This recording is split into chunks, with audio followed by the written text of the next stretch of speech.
First story. My entitled fiancé cheated on me, got pregnant with her high school ex-boyfriend, and planned to sue for child support and alimony after our marriage. So I kicked her out, and she falsely claimed I cheated on her to my family. They believed her. Father physically assaulted me and disowned me. Now the truth comes out. Family came back begging to reconcile. This is a throwaway account. I 26M used to be engaged to Chrissy 29F.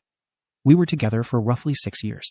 So my family was pretty close with her, and her family really liked me. Then when Chrissy suddenly got pregnant, she went and told my mother first at the beginning of December. And she started telling everybody right away. I was pretty mad Chrissy didn't tell me first. But she claimed that she just couldn't keep it in, and my mother is an almost chronic blabbermouth. My family immediately pushed me into proposing. But now I'm just thankful I didn't marry this woman. It was a bit of a rush, but I got a decent refurbished diamond ring for about $1,000, and then took Chrissy out to dinner for the proposal. She said yes, and I started looking into potential venues for a wedding and reception. I couldn't afford anything fancy, especially in a rush, and Chrissy was adamant it couldn't be a courthouse wedding or a Vegas wedding. I hadn't even finished those plans or put down payments on anything before crap hit the fan. Not long after proposing to her, Chrissy became more cold to me. She was already on her phone a lot. But something felt different as of late. She was more guarded of it, and would snap at me if I even asked about the smallest things. Then she'd claim it was just hormones, and she was just talking with friends a lot about the upcoming baby shower, among other excuses. She had her baby shower, and my mother hosted it. Chrissy got lots of gifts from friends and family, and my mother bought her an expensive stroller. Things seemed to be going okay, but then in December, Chrissy started to get even more bitter toward me, and it looked like she was forced to smile any time I was around her. I confided in my best friend about it, and he told me that I'd been ignoring red flags from Chrissy the whole time we were together. He tried to tell me, but I just wouldn't listen to him before. He convinced me to check her phone and see if she was cheating. Then she told me what apps to look into and check every name in her logs, as well as her trash folder. Chrissy's phone wasn't hard to get. She didn't tuck it under her pillow or anything. It was always charging on the nightstand while she slept, and it unlocked with her thumbprint. I got out of bed and pretended to go to the bathroom. But I actually went into the living room and just stayed there quietly, sitting in the dark, until I heard her start snoring again. She's a fairly light sleeper, so I had to be extra quiet and careful.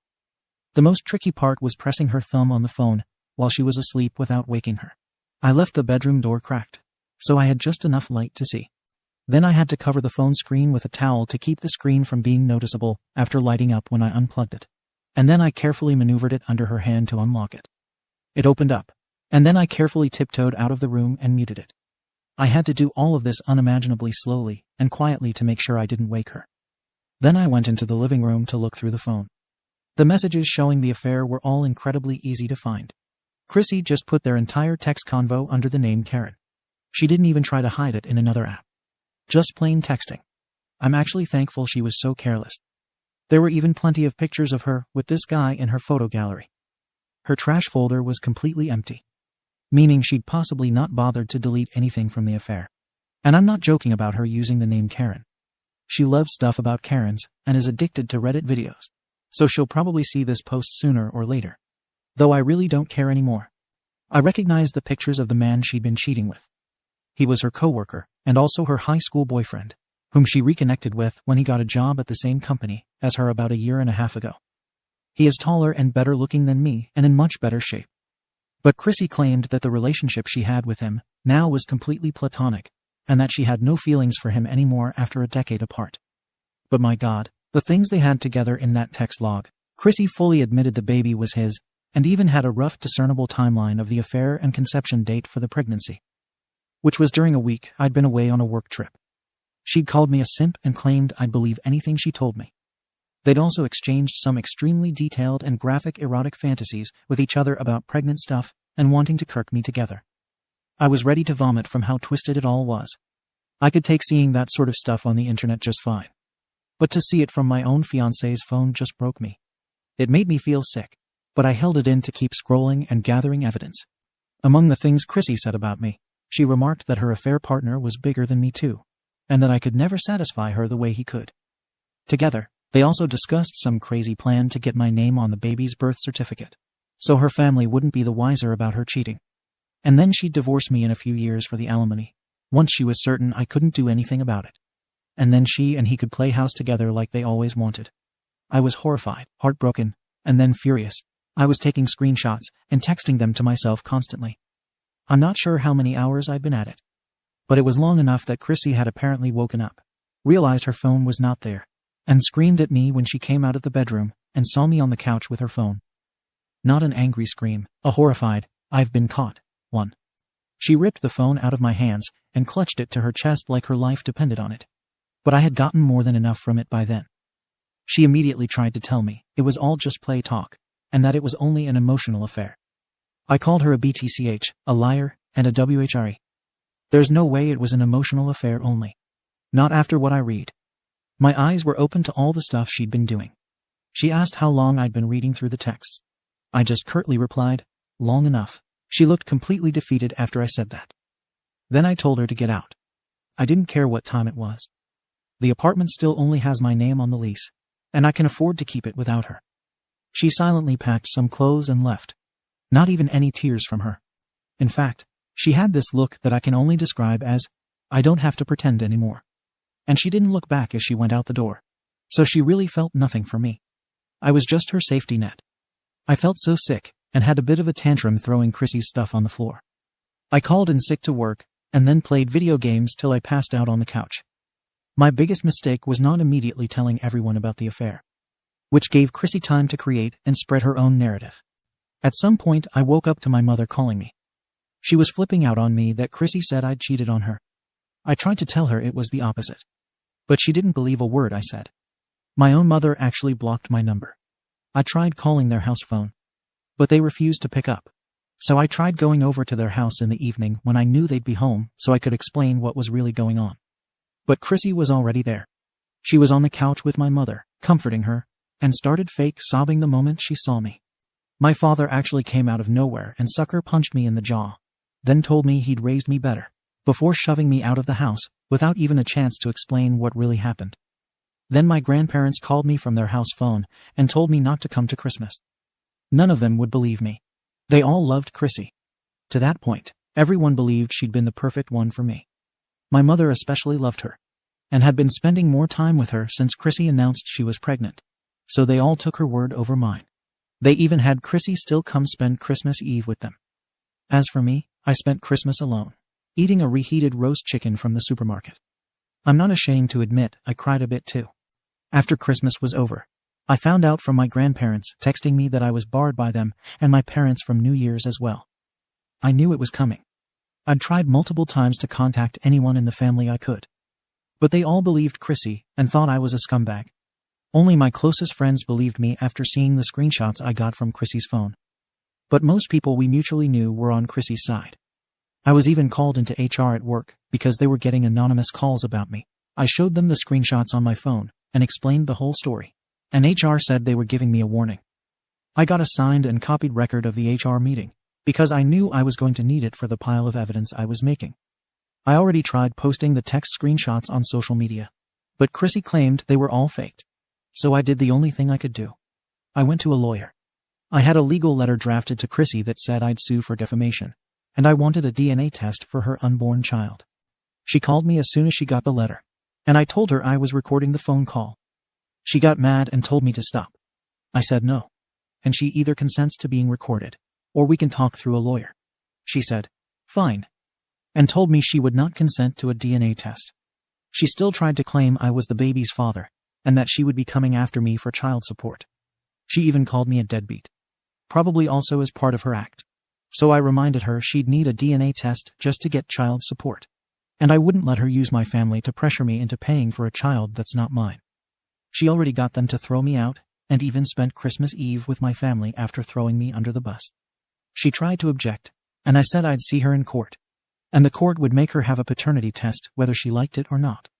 And then I'd sue her for defamation on top of it, because DNA doesn't lie. I was ready to go scorched earth. I heard a deep sigh from her, and then she finally admitted the baby wasn't mine. I asked her why she did all this to me. She was already going to leave me for the other guy, so why destroy my life? She said that she'd taken the opportunity for an easy out, because it was either her or me, and she didn't want to lose everything she'd worked for. Everyone in her family and mine saw her as my future wife. And she couldn't just leave me without a good reason.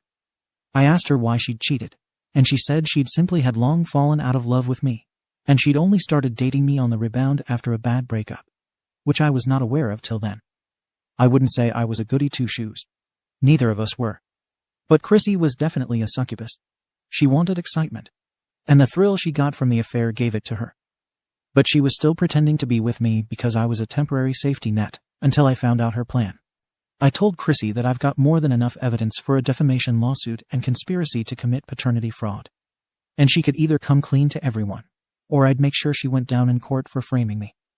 I doubt she and her affair partner would stay employed if word got to their company. Chrissy knew I wasn't bluffing, so she immediately removed everything from her social media pertaining to the event, and then replaced it all with a big, "I was wrong" sob story in which she still tried to act like the victim despite being the cheater. Then she went to my parents to confess the truth, and, of all things, tried to beg them to convince me to take her back. I guess she wanted her safety net a while longer. My parents were so appalled that they threw her out and told her to never return. Then they called me, begging that I come over and talk to them. So I did. They were extremely apologetic and said they couldn't believe they'd sided with a cheater. I said that was funny because my father punched me and didn't even give me a chance to explain. And my mother told me I was guilty until proven innocent before blocking my number. My father turned to her and asked if she really said that. And she did not look well. You see, my mother had a bit of a bad midlife crisis in the past where she fell in with a couple of hardcore feminists and claimed they were just normal friends to her. But they were all really nasty, manipulative women who tried to tear her away from her family. They treated my father and me like we were cockroaches. And I heard many of them say more than once that they believed all men were guilty until proven innocent. My father nearly divorced my mother over the stuff that group was putting in her head, because she'd stopped doing anything around the house and claimed she wasn't being treated equally. My parents only saved their marriage because the rest of the family got involved, and my mother agreed to marriage counseling after my father threatened divorce during an intervention. My father forgave her, and my mother promised to cut off her feminist friends completely. Well, it turns out she didn't keep that promise. She claimed she only kept in touch a little bit, but I'm sure it was more than that. My father is still furious with her, and my mother had to show him all of her messages with them, which my father described as mostly normal friend talk, but wouldn't elaborate further. Aside from the feminist issue, my mother said through tears that she'd sided with Chrissy so quickly because she was desperate for grandchildren. I'm her oldest child, so she was really hoping I'd get married and have kids first. And of course, they all thought Chrissy's pregnancy was mine. My grandparents also showed up to my parents' house to apologize to me for believing the words of Chrissy without even hearing my side. The whole family is upset and pointing fingers at each other about how they not only banned me from Christmas and New Year's, but also had Chrissy over for Christmas Eve, while they all doted on her and kept talking about the first grandchild of the family. My father, in his misplaced anger, had actually returned all the Christmas presents they'd gotten for me and donated the ones that I'd left under their tree for them before the whole cheater incident started. My parents are now struggling to find and get all the gifts back, but the charity my father gave the gifts I'd gotten from my parents to is giving him the runaround. My father has also been getting serious flack for punching me. But no matter what they do, I'm still forever going to have the memory of parents that believed the wrong person and didn't even give me a chance to explain before they decided I was guilty. They cut off their own son over someone else's lies during the holidays. I still haven't forgiven them. The family in the group chat tried suggesting a second Christmas party. But we're already well past Christmas into January, and we had a lot of family members come from out of state just for Christmas 2024. And I missed it all because they banned me from coming. Yet Chrissy got to be the pregnant devil in disguise they all doted on, while I was crying and munching on microwave chicken. At this point, a second Christmas party held just for me would feel out of pity, and I don't think I could be comfortable during any of it. My grandmother practically lost it crying when I told her how I'd spent my Christmas and New Year's alone and dejected. A party just can't make up for everything they did. I told them all that I just can't right now, and I need space. I used to love Christmas. It was one of my favorite holidays. We as a family mainly focus on gifts for kids and parents. Like me getting gifts for my parents, and them for me, and them for their own parents. We do a secret Santa lottery for the others. I drew my uncle's name in the secret Santa lottery last year and got him a new smartwatch because I knew his old one was on its last legs. I ended up sending it to him in the mail a couple of weeks after Christmas because I just didn't know what else to do with it. I didn't want to return it like my parents did their gifts for me. And I still don't know who drew my name in the Secret Santa. They haven't told me. And not to sound petty or selfish, but I didn't receive any Christmas gifts at all from anyone as of yet. My uncle did call me nearly in tears about still sending my gift to him after he found out the truth about Chrissy, and told me he was so sorry for not sticking up for me. As for Chrissy, she and her app pretty much lost everything. They shut down all their social media accounts and quit their jobs before they could have a chance of being outed and fired. They moved away last week after crashing with Chrissy's parents for a while. My mother did demand back the expensive stroller she'd gifted Chrissy during her baby shower, and Chrissy refused to give it back. She refused to give back any of the gifts anyone gave her.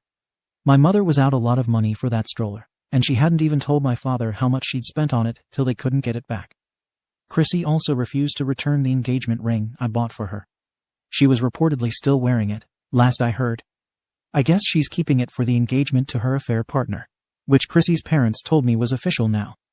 But I consider the financial loss from the ring to have been a small price paid to have not married that horrible woman. I wanted justice. But there's no point in telling the HR of their former employer. It wouldn't do much now or bring me any satisfaction. And I just know Chrissy would retaliate if I caused a scandal that might make her unemployable in her field. For now, though, her friends all cut her off, and her parents contacted me with major apologies, saying that they were absolutely horrified to find out everything she'd done. But they aren't cutting her off because she's their only daughter, and they want to know their grandchild, which I'm guessing Chrissy will probably be using as emotional blackmail against them at this point. The affair partner's parents contacted me too, and were absolutely livid at him for what he did. They've told him he'd be disowned completely unless he marries Chrissy, and told him he's not welcome in their house for a long time. He'd been living with them rent-free since moving back to the area because he was saving for a house. So he and Chrissy should have the seed money to start over somewhere else. As for me, I got a ton of apologies from everyone who believed Chrissy, and my friends are telling me there's plenty of fish in the sea, and Chrissy was just a shark masquerading as a tuna. I don't know. I was hoping to be in a committed relationship by 30, but I don't want to force myself to date, just for the sake of that. Edit. I get some people are mad. I mentioned the feminist issue with my mother, but I only explained that for context. The two women she did hang out with back then were very toxic, and had her acting like a 40-year-old teenager. My parents both work and both do equal chores around the house. Their marriage was on the rocks a decade ago, but it's been good ever since they got counseling. And yes, I know this probably all sounds fake, but it's so long because there was a lot to tell. I don't consider this a sort of woman bad story, like I saw in the comments. That's just sick. And I don't blame other women for what Chrissy did. That was all her and her affair partner. I don't blame all for the actions of two. Yeah, they screwed me over, and I'm probably going to be very angry at my parents for quite some time. Second story. OP was friends with their parents' friend's son when they were little, and now both delusional parents demand OP and the friend get together, even after they both introduced their partner to the family. Now OP's parents called the cops on OP's fiancé, claiming their daughter was being abused and unwillingly kept by her fiancé. Now both parents are having a meltdown. Both the friend and OP cut ties with them. I grew up with my family and another family whose parents were best friends with mine since high school. My parents had me F28 and my two older brothers M31 and M35, while their friends had four boys M27, M29, M30, and M37. Growing up was pretty nice, but the boys used to pick on me a lot and exclude me during their girls are yucky phase. I wouldn't say I see these boys as brothers, but maybe as cousins. I was close to M27 and M29 when we were little. I will call them Adam and Jake. Until we were 15, we were really close and did a lot together. I don't talk to Jake much anymore. No hard feelings, but he grew up to be a classic tech bro and can be pretty condescending. However, our families are obsessed with the idea of us ending up together. The other guys are already married, and Adam is gay. They've always pushed for us to be together, making us go to the store alone at Christmas, telling us both an earlier time to meet at the restaurant for Dad's birthday, talking him up a lot, etc. Then both Jake and I met our sauce. I have been with my fiancé for 5 years, and Jake met his fiancé 3 years ago. Our families have been very disappointed and have not welcomed our sauce weird family lore to her. With Jake, just like we did with my fiancé, we assured her that it was just a weird thing of our family, and that Jake and I have not been close for ages and have never had more than a friendly relationship. Ironically, having to stand against our parents made us all a little closer. But we come to the problem. Jake and Tracy are going to get married soon, and it has been chaos. Our parents have upped their antics by 2,000%. Family dinners are full of, we thought you two would get married. They brought out a picture I apparently drew of me and Jake when we were little of us getting married. I suspect they made it. It did not look like it was made by an actual child. They were cornering Tracy about making me the matron of honor and letting me wear white what. Also, his brothers and my brothers joined in, making jokes about us being star-crossed lovers and calling me the missus. I distanced myself heavily from my family during that time and stopped going home after talking to them did nothing. One day, one of my brothers invited me out. He said it was just my two brothers and me. So, I went to his apartment, and when I arrived, it was Jake's bachelor party. One of his brothers screamed out that the stripper was here effing you. I wanted to leave, but the next train left close to 12 a.m. and it was not the safest neighborhood. So, I stayed. They tried to make me drunk, were constantly physically pushing me and Jake together, and even locked us in my brother's bedroom. I could hear loud laughing from the other side. Jake and I did not talk much. He apologized to me and asked me if I could not come to the wedding as I made Tracy uncomfortable. I completely understood and said at that point, I was not planning to go anymore.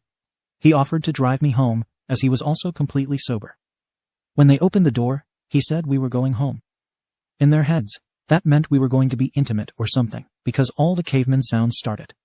The next day, my phone was blowing up. Someone uploaded a video of me and Jake leaving, and captioned it, finally. It was very awkward. I am clearly uncomfortable, and so is Jake, as we exit the apartment and enter his car. There were comments, calls, and texts. Tracy called me crying and cursing me out. Jake called me apologizing and telling me he tried to explain. My mother and his mother sent me a bunch of texts saying how proud they are and that it was about time. My fiancé is understanding, but he wants me to make clearer boundaries with my family. I drove past their house, and they were all there. They didn't even let me talk and were just love-bombing me. I started screaming and told them Jake and I have never and will never be together, and I will not be leaving my loving fiancé. That I would not be going to Jake's wedding, and if they kept up with this, I would cut every single one of them off because I am tired and just want to live my life and not their incest fairy tale. By the end of my meltdown, my mother and his mother were crying, and my father just told me to get out. Since then, I have been getting messages from my brothers calling me a bee for treating my family like that, because they only wanted the best for me. So, Ada. Edit. No, and Uber was not an option. Taxis and Ubers are ungodly expensive here. Thus, I take the freaking train. Also, no, we don't have a car. Tracy was away, and my fiancé had a night shift. Update. Update 1. Jake and Tracy broke up. Update 2. My fiancé was cheating with Tracy the whole time. Update 3. I think I might have feelings for Jake, but I can't let our families win. Update 4. I'm pregnant, and it's Jake's. I'm kidding. Just thought this comment was particularly hilarious. First of all, thank you all for your insight, especially those of you who reached out in the comments and privately with similar stories. I honestly thought my family was the only demented one, but apparently, it's a trend also. A lot of German parents have done that.